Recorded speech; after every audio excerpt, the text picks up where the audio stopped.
Десислава Михайлова се казвам. Работя в банка на 29 години.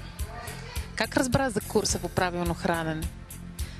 Съвсем случайно получих по скайп едно съобщение и реших да опитам. Всъщност вътрешно вярвах, че това ще е последното нещо, което ще ми помогне в борбата с килограмите. А от кога имаш проблем с килограмите?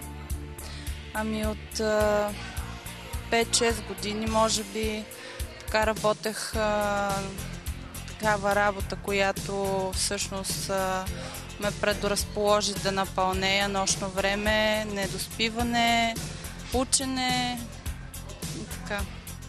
А каква беше ползата за тебе? Какъв беше резултат от курса?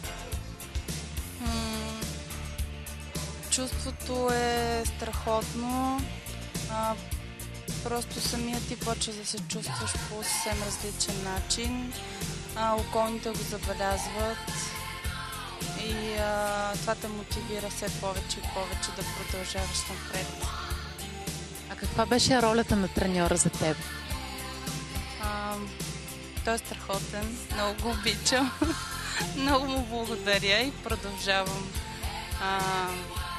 да изисквам от него, така както и той, да ми помага за напред. Колко килограма искаш още да свалиш? Имам амбиция още поне 20. А колко свали до момента? Около 10.